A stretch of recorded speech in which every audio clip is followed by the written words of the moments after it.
that's good. That's really, really good. You remember me? That guy that used to stand in his kitchen in his bathrobe and just just say whatever was on his mind? I'm still here. Although I don't wear the bathrobe too often, to be quite honest with you. I do put it on at night when I go to the jacuzzi. I'll put it on in the evening right before bed, and then go out and slip into the jacuzzi. But that's about it. So anyway, I was just traveling or sharing a travel story with with a friend of mine on text messaging back and forth, and she had asked me if I'd ever driven the Alaskan Highway. I think that's the name of it, the Alaskan Highway. Well, I have been to Alaska, only in landing in the airport and having a little layover, but other than that, I haven't been to Alaska. And she wanted to know if I've done the Alaskan Highway. And then I told her no and asked her if she had ever heard of the Great Ocean Road in Australia. And she hadn't. And I shared a video with her. If you went on YouTube and searched Tom Hall Great Ocean Road, there's two videos, but the older one of the two, the one that was posted several years before the second one that was posted, is really a memorable video for me in that the song "In the Garden," which is what I synced it to with my I think I used my drone when I did that. I can't recall. Maybe I didn't actually use my drone. But regardless, that video. I remember when I was taking care of her when my dad was staying with me down in Florida, my elderly father. I'll never forget one day I took him up for ice cream. Like a father would take a son, up to ice cream. The father would take a little boy, up to get some ice cream. You know, there I was, a man in my 50s, taking my elderly father up to get some ice cream, just like a father would take his little boy up to get some ice cream. And I'll never forget coming back from the ice cream, Dairy Queen. I'll never forget coming back, and for whatever reason, I handed my dad my phone. And on my phone, I brought up that video of the Great Ocean Road. And he sat there, eating his ice cream, watching this video. And he was mesmerized watching this video. And interestingly enough, just as the video was coming to the end, we were pulling into the garage. The garage door was opening, and we're pulling into the garage, and couldn't have timed it better. The video ended just as we pulled into the garage and I turned off the car. And my dad looked at me and he put his hand on my arm. And he said, "Tommy, what a life you've led. What a life you've led." And that meant the world to me. But to be able to go back, at this point in time in my life, 59 going on 60, to be able to go back and relive such memories really is priceless. It really is something special. But anyway, what else is on my mind? There's a lot. How how can there not be a lot of stuff on people's minds these days? I haven't been doing videos in the morning for several reasons, primarily because I've just been busy with work, with the gardening, with all the other stuff going on in my life. But, another reason is that it's hard. It's hard to do a video and not want to share your thoughts about what's going on in the world.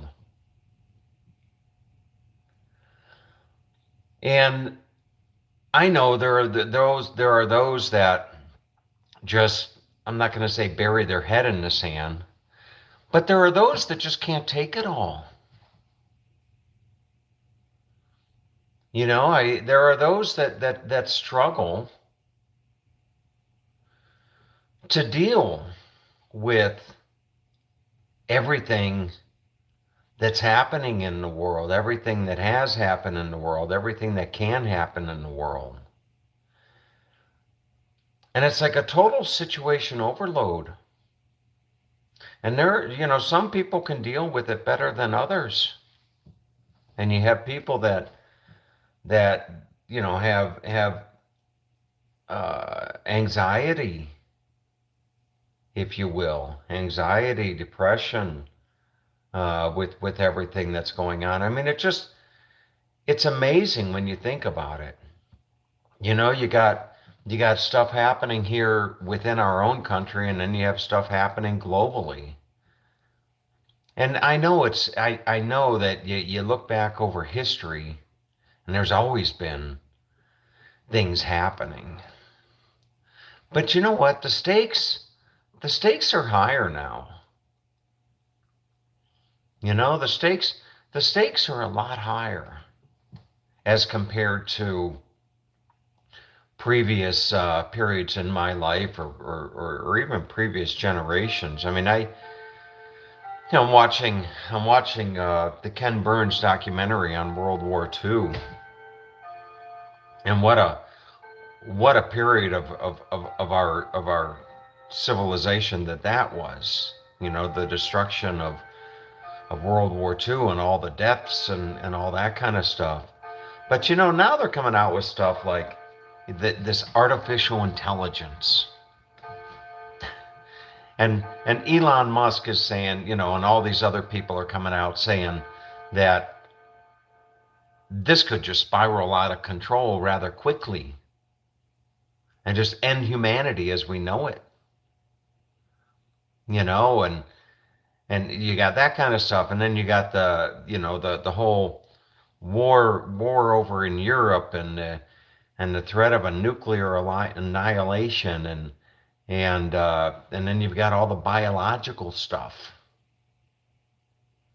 The viruses and gain of function going on in labs, and school shootings.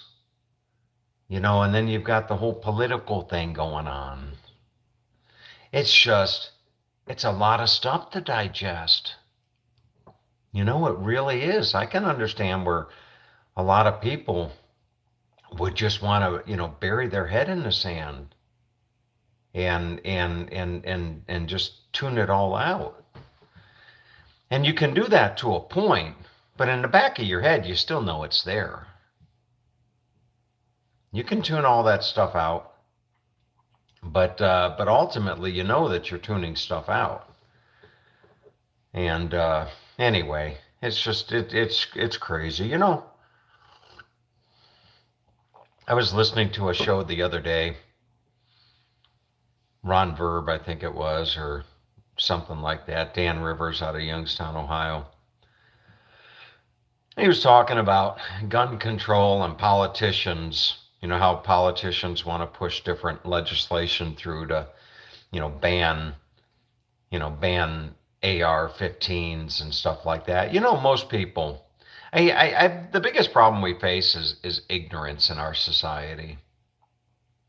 People are just ignorant when it comes to different things. Case in point, AR-15. You ask the average ignorant person, and there's no shortage of ignorant persons in the world. You ask the average ignorant person what AR-15, what the AR stands for, and just say, oh, that's an assault rifle. No, it's not. I don't know if she would know. Echo, Volume 7. Echo, what does the AR in AR-15 stand for? According to an Alexa Answers contributor, the AR in AR-15 stands for Armalite Rifle. You see, it doesn't stand for whatever, but assault. It doesn't stand for assault rifle. But somebody was saying the other day that these politicians, they put all this legislation through, ban AR-15s, ban this, ban, whatever, just to get the vote. Because they know you could take every AR-15 off the shelf today. And like that terrible tragedy that happened in Tennessee the other day, the 6 people that were killed. Three 9-year-olds and three school employees. That same person could have done that with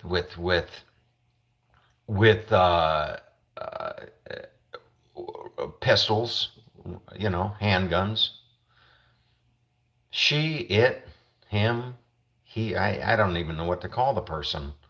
That's another thing that's crazy about this world. All this transgender stuff. But that person could have walked in that school with 3 or 4 handguns loaded with, 12-round clips. And very easily could have gone through that school, just as it did with the rifle, and shot those people. So, what would happen? I was thinking about this morning. What would ultimately happen is, they take away our assault rifle. So there I go. I guess you could call me one of the ignorant. But they take away the AR-15s and other weapons of that nature. And then the first time that they'd have a school shooting and somebody walked in with handguns, then they'd want to take away the handguns. Well, you can't have handguns. I mean, just look at what happens, with the handguns. And then, the person goes in with knives. Oh, we got to outlaw knives. I mean, where does it stop? If somebody wants to commit an atrocity like that, they're going to do it. One way or another, they'll do it. And nobody seems to talk about the underlying issues of what's wrong, what's causing people to do this. What are the true underlying contributors to people doing stuff like this? And it's, I don't know. You just go from one day to the next trying to maintain your sanity. And I'll tell you, if it weren't for my faith in God, oh my goodness, I'd probably be one of those people tuning everything out. Yeah. But and the whole transgender thing. Are you sick of that? I was driving down the road yesterday, and I'm listening to this story about this school board they're trying to kick out the school board in Oregon, of all places, for some of the curriculum. And there was a teacher that assigned students this essay. Write an essay on a sexual fantasy. These are high school students. Write an essay on a sexual fantasy that doesn't include penetration. You can use massage oil, candles, romantic music, feathers, I mean, what the hell kind of crap is that in a public high school? Asking little Johnny to write a report on a sexual fantasy without penetration. These are the same people that want to take God out of schools. So you wonder why people are going in and shooting up schools and doing that kind of stuff. Because there's not enough God in our lives. This great country, the United States of America, was founded. We the people of the United States of America, one nation under God, under God. And I don't know. I don't know. And the transgender, the trans, you could call it a freak show. You know, having men dressed up as women go in and telling story out, story time to little Susie and Johnny. I know what they're doing. What they're trying to do is they're trying to get little kids to accept their perversion. And that's what it is. It's perversion. That's what it is. And I'll tell you something. When it comes to people that are gay, people choose to live that lifestyle. I'm all for live and let live. Really, I am. I mean, you want to do whatever you want to do with another person. eh, Feel free. Just don't try to push acceptance on others. Not everybody has to accept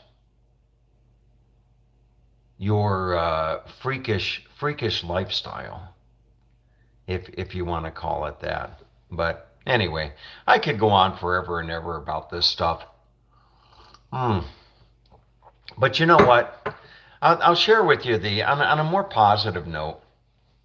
The whole growing, the garden, my efforts at the garden, and the seedlings and all that kind of stuff.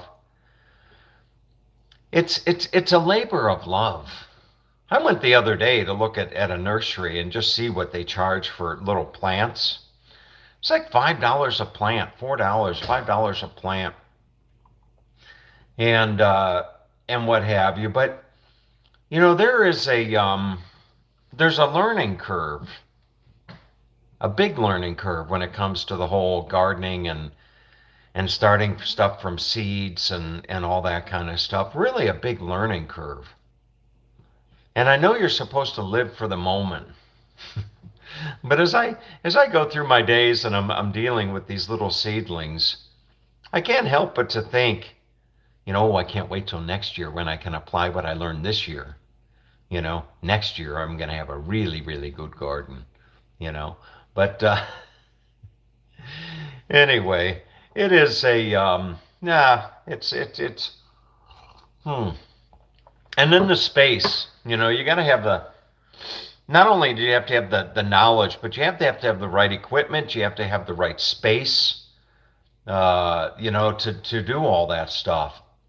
And I'm learning. I see these pictures I'm on in this Facebook gardening club thing, and I see people putting pictures, and their little seedlings have overtaken their house.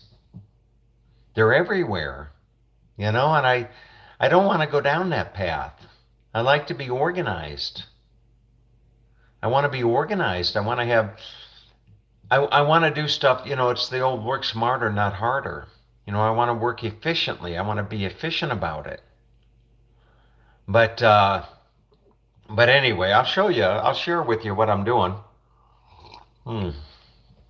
For those of you that are interested, let me turn this camera around here. Now we got 10 people watching. You know I love my house.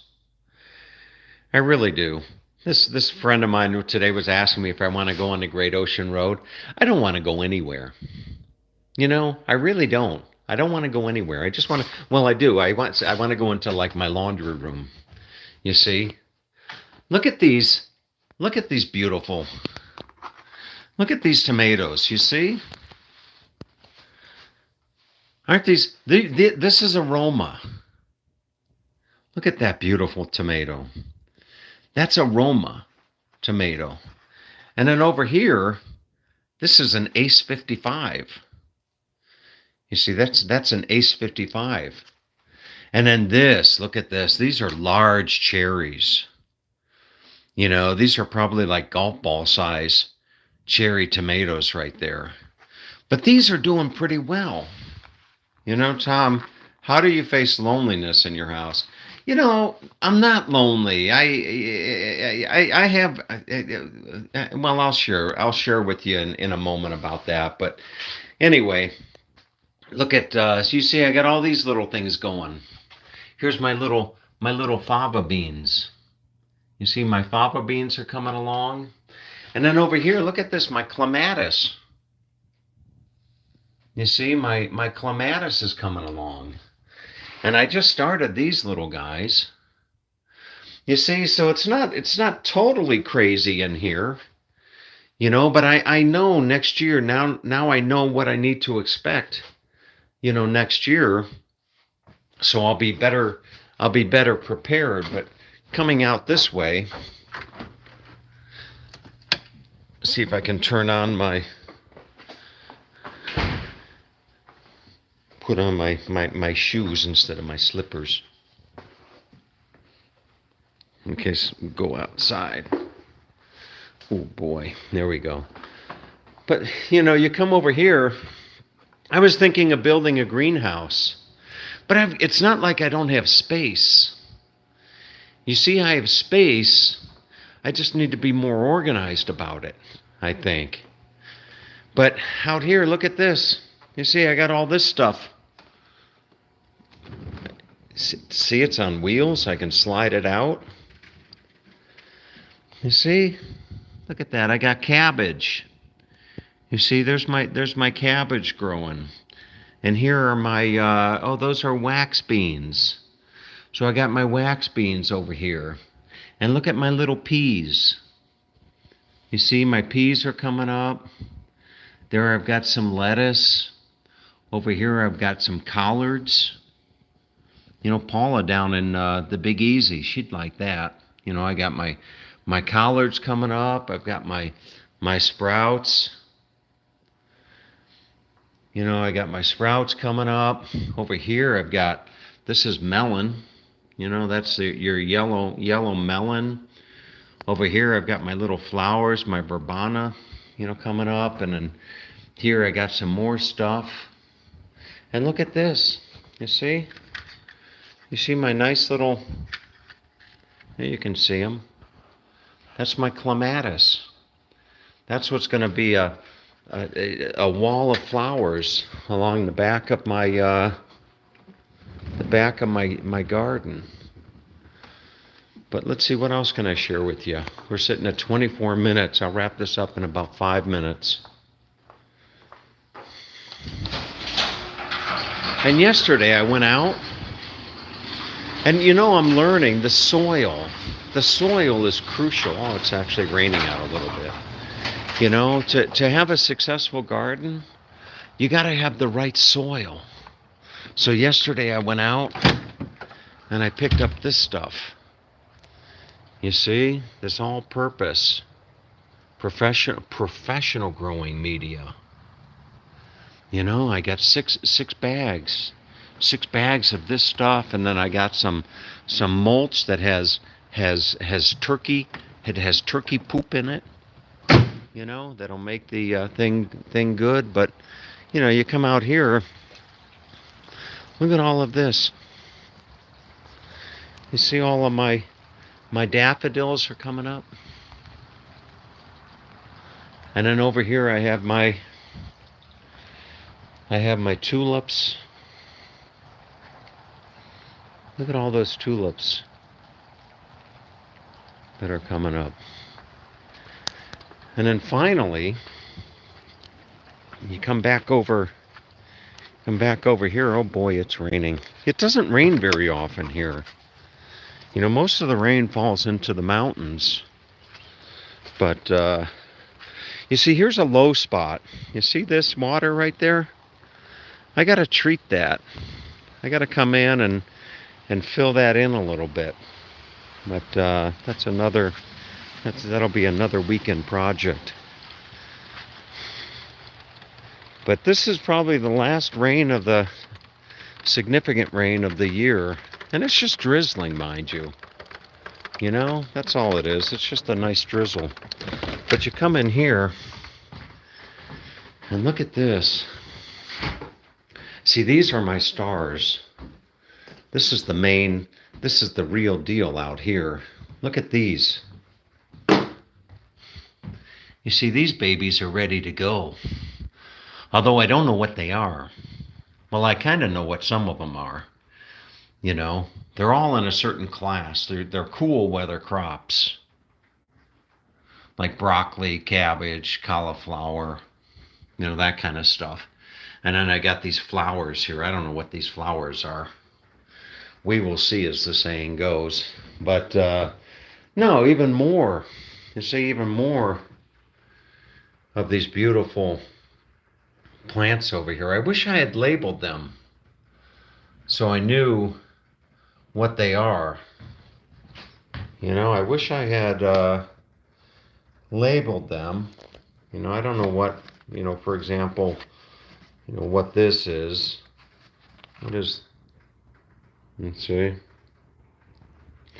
But they're coming along fine. I would imagine as soon as temperatures get into the 60s, you know, you get the temperatures into the 60s and the sun every day, and these out in that professional growing soil, it's going to be good. You know, today I'm going to get a nice rug for in here, and then I'm going to have a nice chair with an ottoman right there, and I put a desk right there and a TV right there, and it'll be dialed in.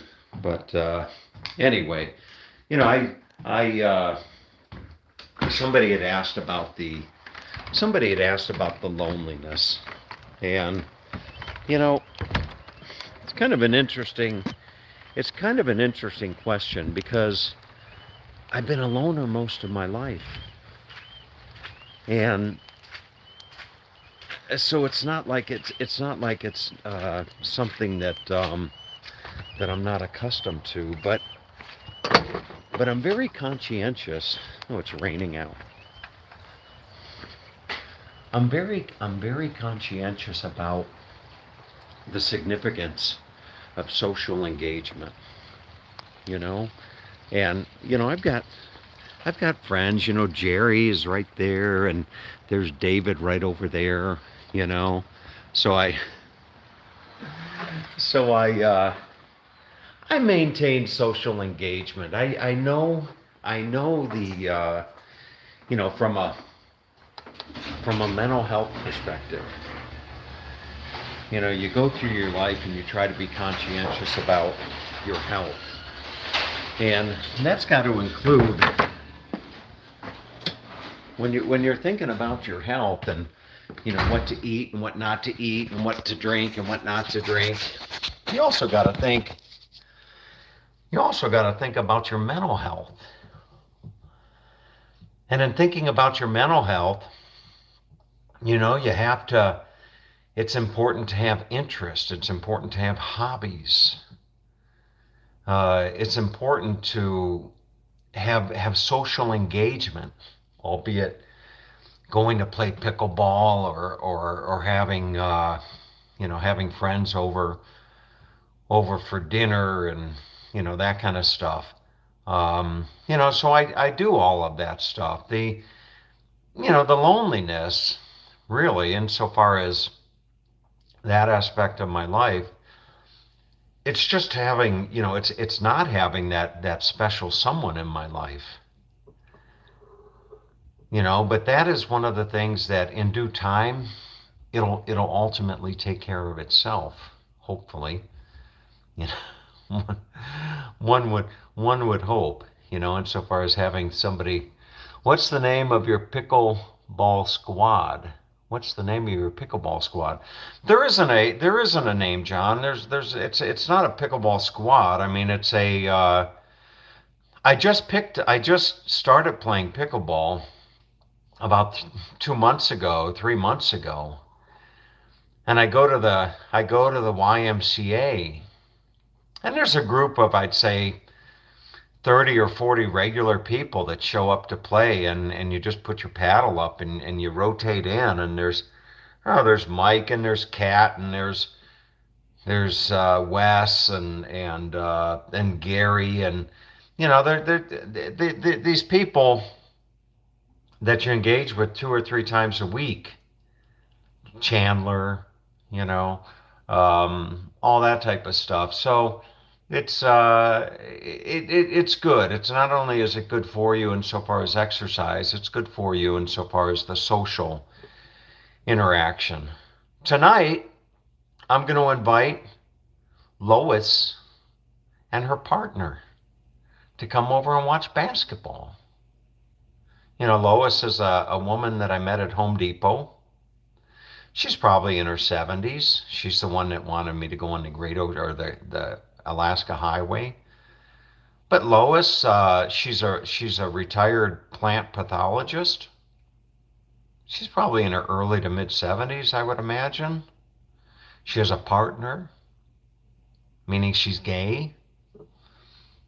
So I'll invite her and her partner to come over and watch basketball with me tonight, and maybe David will come down, and I'll have Jerry over, and we'll have a little March Madness little get together at my place. So anyway, we will see. But right, I need to get going with my day. It's the first day of the second quarter, and I got to process. Oh my goodness. I'm processing more in invoices in a day, in a morning, than I ever thought I would make in a year. Isn't that something? You think about that? Sit down this morning at 5 o'clock with a cup of coffee and start processing invoices. And it's more, it's more invoices, more in invoices than I ever thought I'd make in a year, and processing it in a morning. But all right. Anyway, all right, folks. Have a great day. Take care. Don't let the crazy world get to you. All right. See you later.